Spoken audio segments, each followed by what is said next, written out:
오늘은 기도로 시작하여 삶으로 증명하는 제목으로 말씀 받을 건데요. 우리는 신앙생활하면서 종종 이런 생각을 합니다. 기도만 잘하면 다 잘 되겠지라고 생각하고, 또 예배 시간에 자리를 지키고 말씀만 많이 알면 좋은 신앙이겠지 하는 신앙생활, 그런 생각들을 하게 됩니다. 아주 귀한 모습입니다. 하지만 예수님께서는 오늘 본문인 누가복음 11장을 통해서 우리의 통념을 깨뜨리시는 전혀 다른 그런 장면을 연이어 보여주십니다. 처음에는 제자들에게 기도를 가르치십니다. 그러더니 곧바로 귀신을 쫓아내시고 하나님의 나라를 선포하십니다. 이어서 영적인 빛에 대해 말씀하시다가 갑자기 식사 자리에서 바리새인과 율법 교사들을 향해 무서운 독설에 가까운 책망을 쏟아내십니다. 처음 읽으면 서로 전혀 관계없는 이야기처럼 보입니다. 그러나 이 모든 내용을 하나로 묶는 주제가 있습니다. 그것이 참된 신앙은 기도에서 시작해서 삶으로 증명되어야 한다는 사실입니다. 기도하는 사람은 삶의 현장에서 달라져야 합니다. 말씀을 듣고 은혜를 받은 사람은 세상에서도 행동도 달라져야 하는 것입니다. 하나님을 진정으로 만난 사람은 결국 삶의 열매로 그것을 증명하게 되어 있습니다. 그래서 오늘 말씀의 제목을 기도로 시작하여 삶으로 증명하라라고 정했습니다. 오늘 이 저녁 이 시간 동안 주님 주시는 말씀을 통해서 우리의 기도가 입술을 떠나서 삶의 자리에 어떻게 뿌리 내려야 하는지를 함께 은혜를 나누고자 합니다. 그럼 기도는 무엇입니까? 기도는 하나님의 능력을 끌어오는 통로입니다. 누가는 오늘 본문의 문을 이렇게 엽니다. 1절 말씀 함께 읽을까요? 1절 말씀 보시겠습니다. 같이 한번 읽어보겠습니다. 시작. 예수께서 한 곳에서 기도하시고 마치심에 제자 중 하나가 여짜오되 주여, 요한이 자기 제자들에게 기도를 가르치신 것과 같이 우리에게도 기도를 가르쳐 주옵소서. 아멘. 여러분, 참 흥미로운 장면입니다. 제자들은 예수님께 주여, 우리에게도 병 고치는 법을 가르쳐 주시옵소서 라거나 기적을 행하는 능력을 전수해 주세요 라고 구하지 않습니다. 그들이 구한 것은 오직 한 가지, 기도를 가르쳐 주세요 라고 한 겁니다. 왜였을까요? 예수님의 삶을 가장 가까이에서 본 사람들이기 때문입니다. 예수님은 중요한 순간마다 기도하셨습니다. 12제자를 세우기 전에 밤이 새도록 기도하셨고, 기적을 베푸시기 전에도 하늘을 우러러 축사하셨고, 또 마지막 십자가를 앞두고도 겟세마네 동산에서 땀방울이 핏방울이 되도록 기도하셨습니다. 그 모습을 보면서 제자들은 깨달은 겁니다. 예수님의 능력의 비밀이 바로 기도에 있다는 것을 말입니다. 사랑하는 여러분, 우리도 마찬가지입니다. 오늘 우리의 삶에 문제가 생기고 사역이 막히는 진짜 이유가 무엇일까요? 능력이 부족해서가 아닙니다. 환경이 나빠서도 아니고요. 기도가 부족하기 때문이고 하나님과의 통로가 막혀 있기 때문입니다. 가장 어려운 것이 문제가 아니라 가정을 위해서 눈물로 기도하는 것과 가정과 함께 무릎 꿇는 시간, 그렇게 기도하는 시간이 사라진 것은 아닌지 우리는 생각해 보아야 합니다. 특히 우리가 기도로 준비하며 나아가는 우리 교회의 모든 걸음, 유치부가 진행되고 있죠. 여름 성경학교와 또 전교회인 말씀 사경회, 또 준비하는 모든 여름 사역들 앞에 우리가 먼저 해야 할 일은 인간적인 계획을 세우는 것이 아니라 무릎으로 하나님의 능력을 구하는 일인 줄 믿습니다. 예수님은 기도를 가르쳐 달라는 제자들에게 아주 유명한 주기도문을 가르쳐 주십니다. 주님께서 가르쳐 주신 기도죠. 먼저 하나님을 향한 기도입니다. 2절 말씀 보실까요? 2절 말씀 제가 읽겠습니다. 예수께서 이르시되 너희는 기도할 때에 이렇게 하라. 아버지여, 이름이 거룩히 여김을 받으시오며 나라가 임하시오며. 아멘. 기도의 출발은 내 아쉬움, 내가 당면한 과제가 아닙니다. 기도의 첫 마디는 바로 하나님의 이름이고 하나님의 나라였습니다. 예수님이 가르쳐 주신 기도는요. 오늘 우리의 기도가 왜 쉽게 지치고 낙심이 될까요? 기도의 중심이 하나님보다 나에게 있기 때문입니다. 내 건강과 내 사업과 내 자녀의 성공, 또 내 평안함, 건강. 물론 이것도 기도해야 합니다. 그러나 가장 먼저 기도해야 할 것은 하나님이 어떻게 영광을 받으실까? 하나님의 통치가 내 삶에 어떻게 이루어질까가 되어야 하는 것입니다.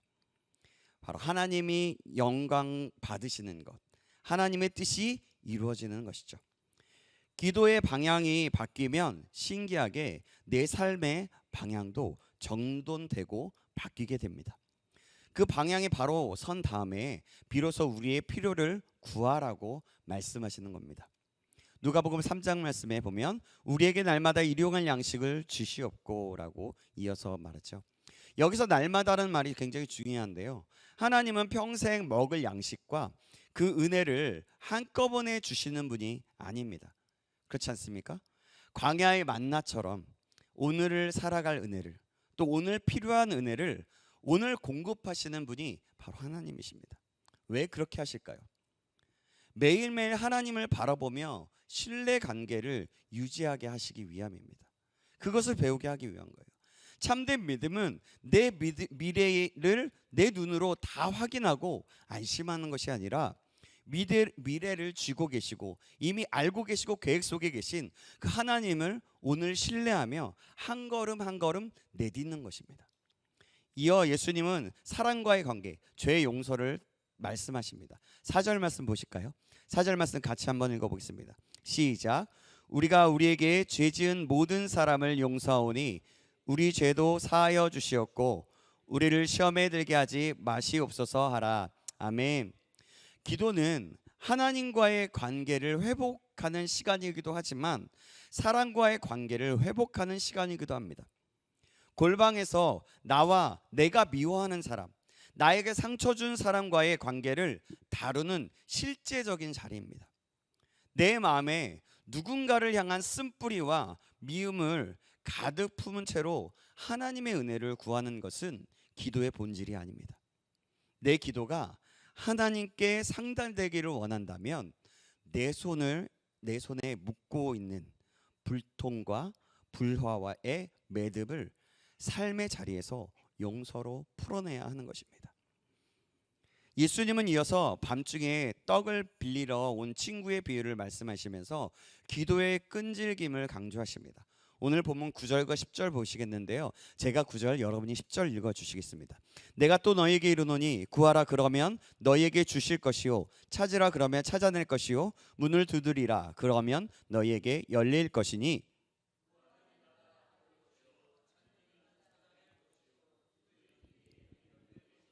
아멘. 여기서 구하라, 찾으라, 두드리라는 동사는요 헬라 원문에서 현재 명령형입니다. 그러니까 한 번 구하고 끝내는 말이 아니다라는 거예요. 계속 구하고 계속해서 찾고 계속해서 두드리라는 뜻입니다. 왜 하나님은 즉시 주시지 않으시고 우리를 기다리게 하십니까? 먼저 그 기다림의 시간 동안에 우리의 믿음의 그릇을 넓히시기 때문입니다.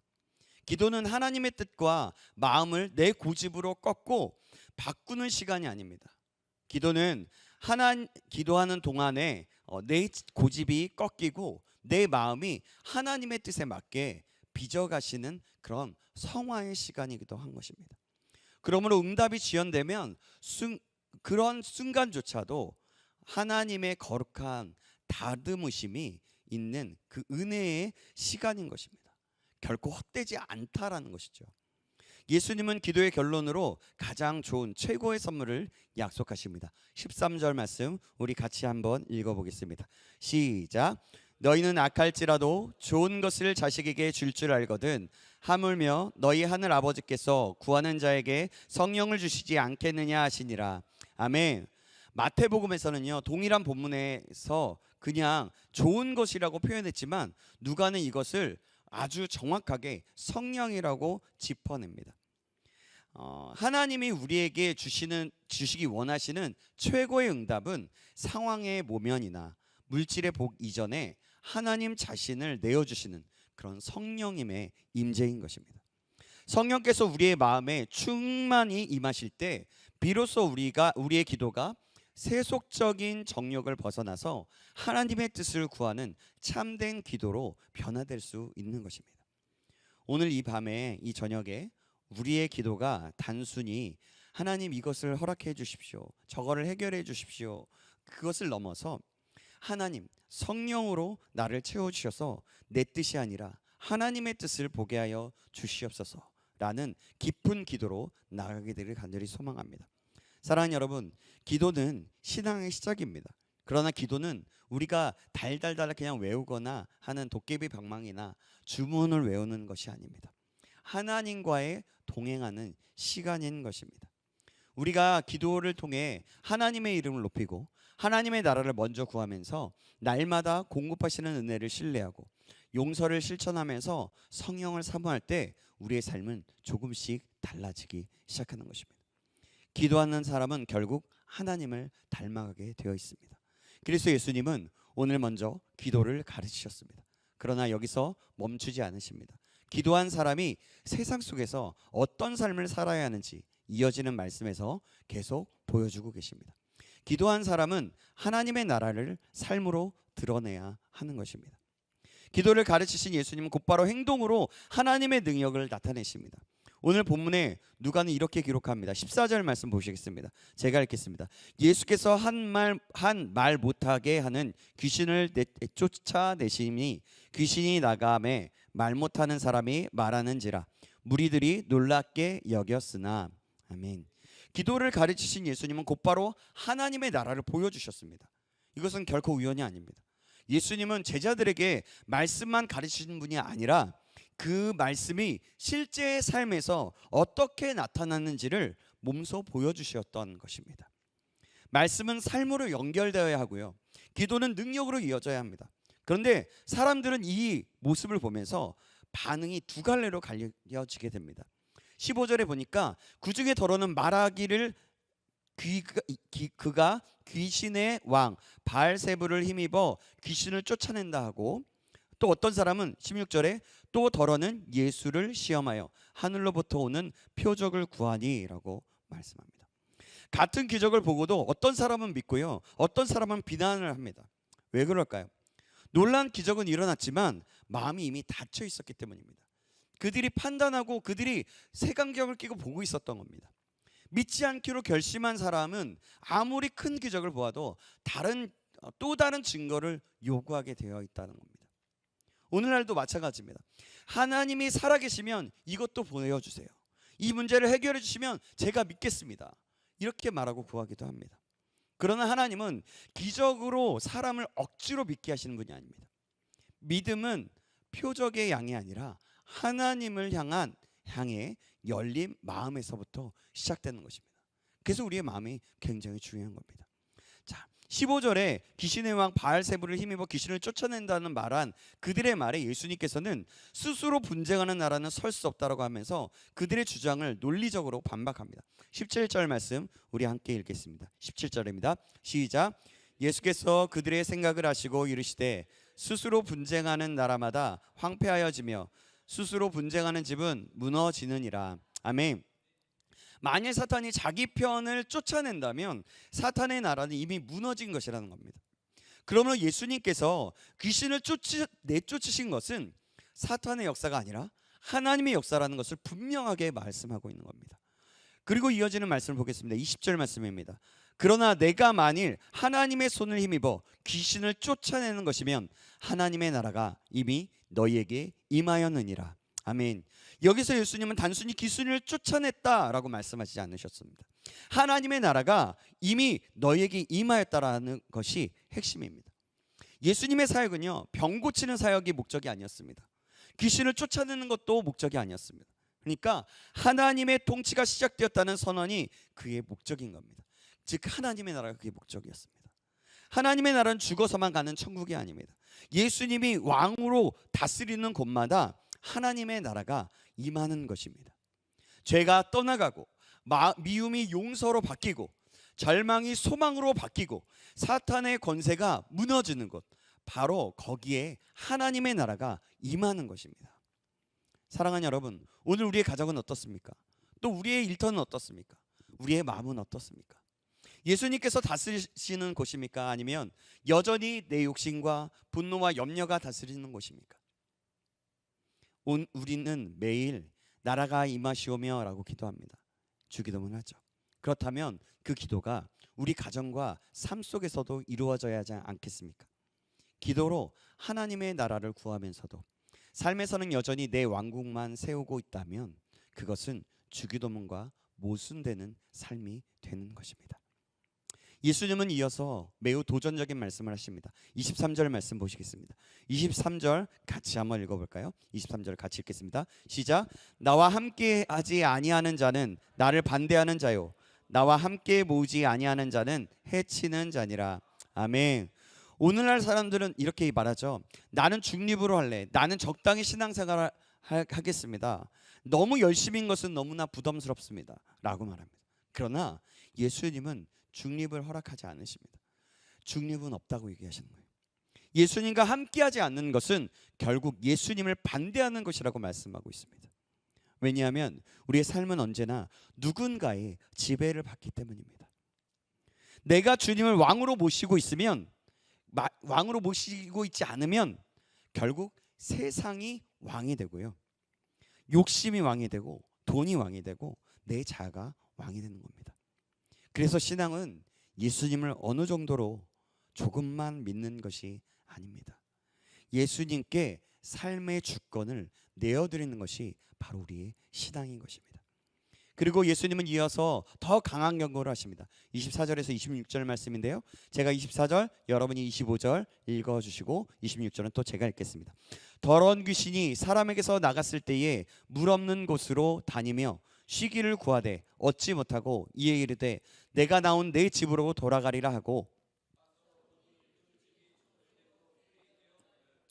이어가서 저보다 더 악한 귀신 7을 데리고 들어가서 거하니 그 사람의 나중 형편이 전보다 더 심하게 되느니라. 아멘. 많은 사람들이 이 말씀을 굉장히 오해하는데요, 예수님은 귀신 이야기를 하는 것이 아닙니다. 그러니까 비어있는 신앙에 대한 아주 엄중한 경고를 하시는 겁니다. 집은 청소했죠. 그리고 정리도 했습니다. 그러나 집에 주인이 없는 거예요. 집은 깨끗하지만 비어있는 거죠. 이게 문제였습니다. 그러니까 뭐냐면 죄를 끊는 것으로는 충분하지 않다는 겁니다. 우리의 삶을 도덕적으로 깨끗하게 청소하고 안 좋은 습관을 끊어내고 종교적인 틀로 잘 수리했을지라도 그 마음에 예수 그리스도라는 주인이 채워져 있지 않으면 아무 소용이 없다는 것입니다. 바로 그래서 예수 그리스도 또 말씀으로 채워야 합니다. 기도하지 않던 사람이 기도하기 시작해야 하고 세상을 사랑하던 마음이 하나님을 사랑하는 마음으로 채워져야 한다는 것입니다. 불교나 세상의 명상은 마음을 비우는 것으로 끝납니다. 신앙은 그러나 비우는 것에서 끝나지 않습니다. 주님으로 채워지는 것까지 나아가야 합니다.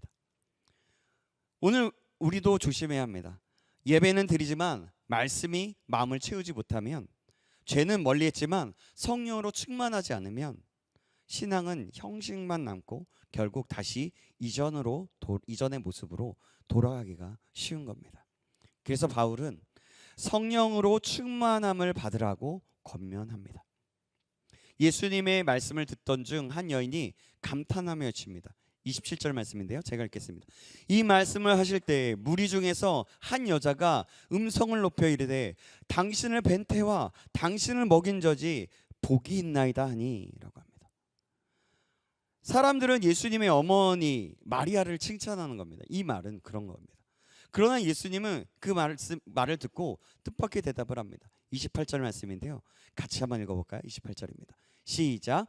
예수께서 이르시되 오히려 하나님의 말씀을 듣고 지키는 자가 복이 있느니라 하시니라. 아멘. 바로 혈연보다 순종을 더 중요하게 여기시면서 말씀하시는 겁니다. 하나님의 백성은 육신의 관계가 아니라 말씀에 대한 믿음과 순종으로 드러납니다. 교회를 오래 다니는 것이 복일까요? 진짜 복이 아니다라는 겁니다. 직분이 있는 것도 복이 아니고요, 성경을 많이 아는 것도 복이 아니다라고 얘기하는 겁니다.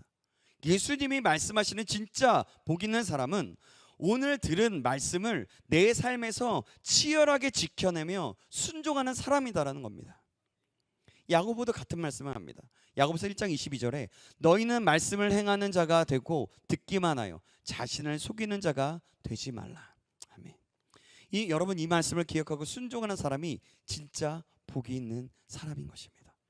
예수님은 마지막으로 눈과 등불의 비유를 말씀하십니다. 34절 말씀 보시겠습니다. 34절 제가 읽겠습니다. 내 몸의 등불은 눈이라. 내 눈이 성하면 온몸도 밝을 것이요 만일 나쁘면 내 몸도 어두우니라. 아멘. 여기서 눈은 단순한 시력을 말하는 것이 아니라 영적인 시각, 곧 마음의 방향을 의미하는 겁니다. 무엇을 바라보느냐가 삶을 결정하게 되어 있습니다. 세상만 바라보면 마음은 어두워집니다. 내가 핸드폰만 보면 핸드폰으로 내 마음이 향하는 겁니다. 염려만 바라보면 감사가 사라지게 됩니다. 죄를 바라보면 죄를 닮아가게 되어 있는 것입니다. 그러나 예수 그리스도를 바라보면 우리의 삶은 점점 더 그분을 조금씩이라도 닮아가게 되는 것입니다. 그래서 예수님은 마지막으로 이렇게 권면하십니다. 누가복음 오늘 보면 35절입니다. 그러므로 내 속에 있는 빛이 어둡지 아니한가 보라. 여러분 얼마나 날카로운 말씀입니까? 예수님은 세상이 어둡다고 말씀하지 않으십니다. 내 속에 빛을 먼저 살펴보라고 말씀하십니다.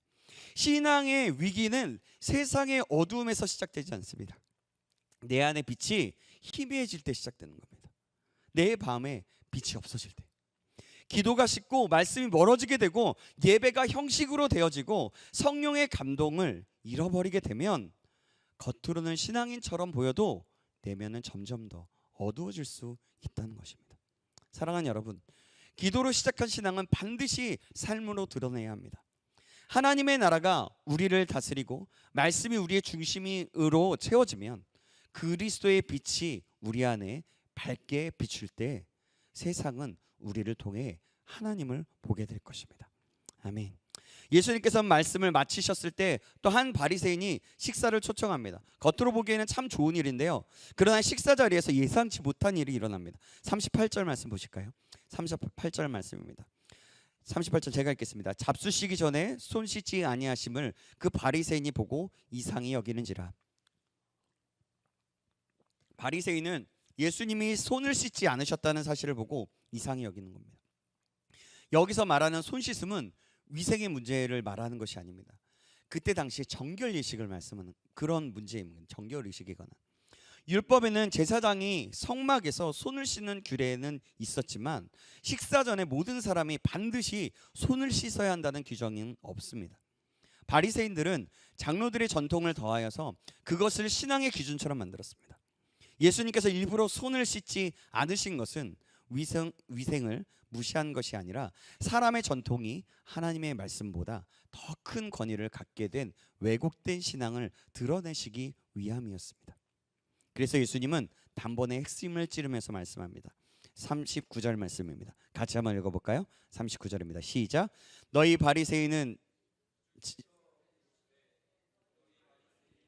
지금 잔과 대접의 것은 깨끗이 하나 너희 속에는 탐욕과 악독이 가득하도다. 아멘.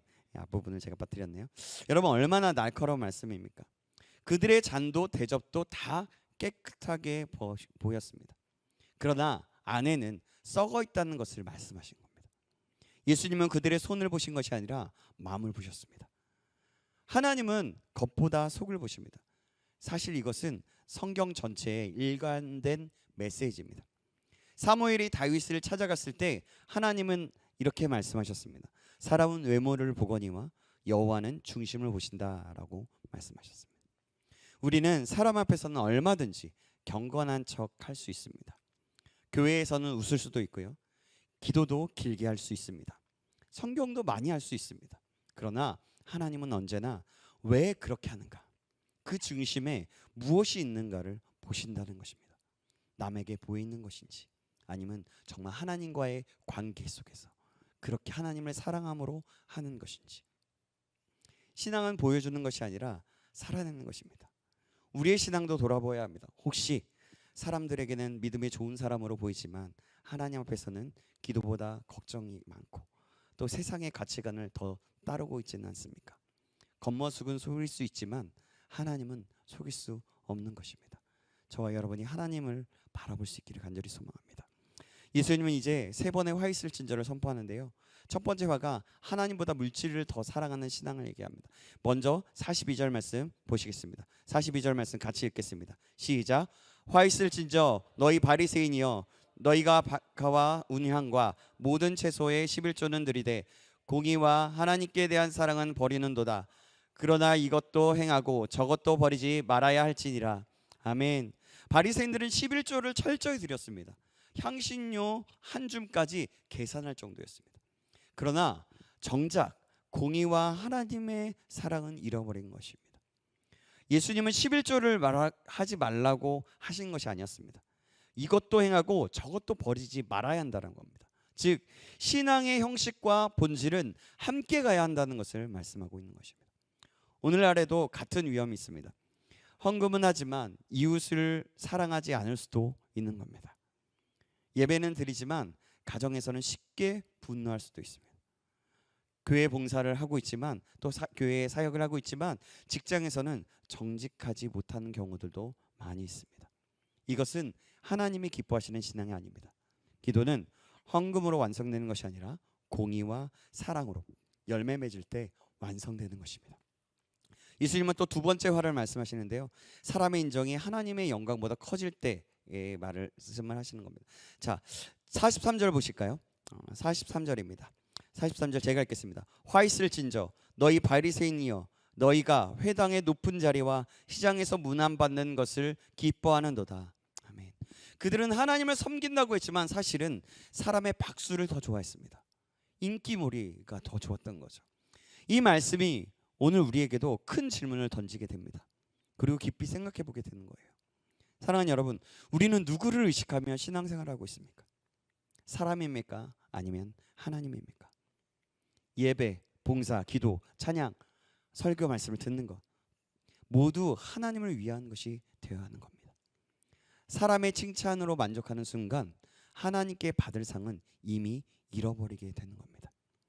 예수님은 산상수훈에서도 이렇게 말씀하셨습니다. 그들은 자기 상을 이미 받았느니라. 신앙의 기준은 사람의 박수가 아니라 하나님의 기쁨인 것입니다. 그리고 세 번째 화, 예수님은 마지막으로 율법교사들에게도 말씀하십니다. 자, 46절 같이 한번 읽어보겠습니다. 시작. 화 있을진저 또 너희 율법교사여 지기 어려운 짐을 사람에게 지우고 너희는 한 손가락도 이 짐에 대지 않는도다. 그들은 말씀을 가르쳤지만 자신은 실천하지 않았습니다. 다른 사람에게는 무거운 짐을 지우면서 정작 자신은 예외시킨 거예요. 예수님은 이것을 가장 강하게 책망하십니다. 지도자는 말보다 삶으로 가르쳐야 합니다. 부모도 그렇고 교사도 그렇고 제 말씀을 전하는 저도 목회자도 그렇습니다. 모든 성도도 마찬가지입니다. 우리의 삶이 우리의 가장 큰 설교이고 큰 복음인 겁니다. 교회 밖에 있는 사람들은 하나님의 말씀보다 성경보다 우리의 삶을 잊게 됩니다. 그래서 우리의 작은 실천, 친절 하나, 정직한 모습, 또 용서하는 태도 하나가 사람을 품는 그것 하나가 복음을 증거하는 통로가 되는 것입니다. 진리를 거부하는 사람은 그 거부하는 마음은 결국 하나님을 거부하게 되는 것입니다. 예수님은 마지막으로 선지자들을 죽인 조상들의 죄를 말씀하시면서 이렇게 말씀하십니다. 52절 말씀입니다. 화 있을진저 너희 율법교사여 너희가 지식의 열쇠를 가져가서 너희도 들어가지 않고 또 들어가고자 하는 자도 막았느니라 하시니라. 아멘. 지식의 열쇠란 하나님의 말씀을 바르게 열어주는 사명을 의미합니다. 그런데 율법교사들은 말씀을 통해 하나님께 나가게 하기보다 자신들의 전통과 교만으로 사람들의 길을 막고 있었습니다. 말씀을 소유한 것이 중요한 것이 아니라 말씀이 우리를 하나님께 이끌어가고 있는지가 중요한 것입니다. 성경을 많이 읽는 것이 목적이 아닙니다. 물론 그것도 중요하지만 성경을 통해 예수 그리스도를 더욱 사랑하고 닮아가는 것이 우리의 목적이 되는 것입니다. 지식이 순종으로 이어지지 않으면 그 지식은 오히려 우리를 교만하게 만들 수 있습니다. 바울도 고린도전서 8장 1절에 지식은 교만하게 하며 사랑은 덕을 세운다라고 말씀했습니다. 사랑하는 여러분, 오늘 누가복음 11장을 처음부터 끝까지 따라오면서 한 가지 분명한 흐름이 보입니다. 그게 뭐냐면 예수님은 먼저 기도를 가르치시고 그러나 거기서 끝나지 않으셨다는 겁니다. 기도하는 사람이 하나님의 나라를 드러내야 한다라고 말씀하셨습니다. 그리고 마지막에는 그 삶이 거룩함과 순종으로 증명되어야 한다라고 선포하셨습니다. 다시 오늘 설교 제목을 기억해 보십시오. 기도로 시작하여 삶으로 증명하라. 기도는 입술에서 시작됩니다. 그러나 신앙은 삶으로 증명되어지는 것입니다. 하나님은 우리의 기도의 시간을 기뻐하십니다. 하지만 그 기도가 가정에서의 사랑으로 이어지기를 원하십니다. 직장에서 정직으로 이어지기 원하고 교회 안에서 섬김으로 이루어지기 원하는 것입니다. 세상 속에서 그리고 그리스도의 향기를 드러내는 삶으로 이어지기를 원하신다는 것입니다. 사랑하는 여러분, 우리가 기도를 많이 하는 교회가 되었으면 좋겠습니다. 그래서 여름 사역 가운데 함께 기도로 동참했으면 좋겠습니다. 지금도 여러분들 그러고 계시지만 더 마음을 다해서 힘을 다해서 한 마음과 한 뜻을 가지고 함께 기도하시기 바랍니다. 그러나 거기서 멈추지 마시기 바랍니다. 기도하는 만큼 또 더욱더 사랑하는 마음으로 더 보살펴 줄 수 있으면 더 보살펴 주고, 또 기도하는 만큼 또 용서할 사람이 있다면 용서하고, 기도할 만큼 거룩하게 살아가는 것입니다. 그때 세상은 우리의 말이 아니라 우리의 삶을 통해서 살아계신 하나님을 보게 될 것입니다. 그리고 우리는 이 말씀 앞에서 한 가지 솔직하게 인정해야 됩니다. 누가복음 11장의 말씀을 읽다 보면 우리는 바리사인들을 향해서 손가락질하기가 쉽습니다. 왜 저렇게 외식했을까라고 생각합니다. 그러나 조금만 우리의 마음을 들여다보면 바리새인들의 모습이 우리 안에도 있음을 부인할 수가 없습니다. 우리도 기도는 하지만 염려할 때도 있고요. 말씀을 듣지만 순종하지 못할 때가 있습니다. 예배는 드리지만 세상 속에서 여전히 내 욕심과 자존심을 붙들고 살아갈 때가 있다는 겁니다. 그렇다면 우리의 소망은 어디에 있습니까? 우리의 소망은 더 열심히 해보자는 결심에 있지 않는 겁니다. 우리의 소망은 예수 그리스도의 십자가에 있는 것입니다. 예수님께서는 겉과 속이 완전히 일치하신 유일한 분이셨습니다. 아버지 앞에서 기도하신 그대로 사셨고, 사랑을 말씀하신 그대로 사랑하셨고, 순종을 가르치신 그대로 십자가에서 죽기까지 순종하셨습니다. 그리고 그 완전한 순종으로 우리의 실패와 외식을 대신 담당해 주셨습니다. 우리의 죄를 사하여 주신 겁니다. 그러므로 우리는 정죄 속에 머무는 사람이 아니라 은혜로 다시 일어나는 사람들이 되어야 될 줄 믿습니다. 성령께서 우리 안에 계시기에 우리는 오늘도 기도할 수 있고 하나님의 나라를 살아낼 수 있고요. 우리의 삶으로 믿음을 증명할 수 있는 사람이 되어갈 수 있는 것입니다. 바로 성령께서 우리 안에 계시기 때문에. 그러므로 사랑하는 여러분, 오늘도 주님 앞에 기도로 나아갑시다. 그리고 그 기도가 우리 가정에서 우리의 모든 삶 속에서 이어지게 하시길 간절히 소망합니다. 그래서 기도로 시작한 믿음이 삶으로 증명되는 신앙, 바로 그 신앙을, 또 그런 성도를 하나님께서 오늘도 찾고 계심을 믿고 기억하면서 오늘을 살아갈 수 있는 저와 여러분 되시길 주님의 이름으로 축원합니다. 기도하겠습니다. 사랑과 은혜가 풍성하신 하나님 아버지, 오늘도 주의 말씀으로 우리의 마음을 비추어 주시니 감사합니다.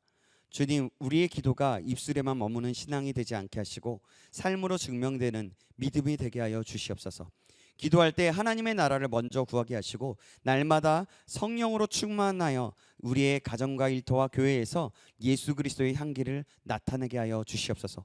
혹시 우리 안에 바리새인과 같은 외식과 교만이 있다면 십자가 앞에서 깨뜨려 주시고 겉모습이 아니라 중심으로 사랑으로 하나님의 기쁨이 되는 사람으로 새롭게 될 수 있도록 인도하여 주시옵소서. 더 나아가서 말씀을 듣는 데서 그치지 않게 하시고 말씀에 순종하는 삶으로 열매 맺게 하셔서 우리의 말보다 우리의 삶을 통해서 살아계신 예수님이 드러나는 우리 모두가 될 수 있도록 인도하여 주시옵소서. 그래서 기도를 넘어서 기도를 시작하여 삶으로 증명하는 우리의 모든 삶이 될 수 있도록 인도하여 주시옵소서. 모든 영광을 하나님께 올려드리며 살아계신 우리 구주 예수 그리스도의 이름으로 기도합나이다. 아멘.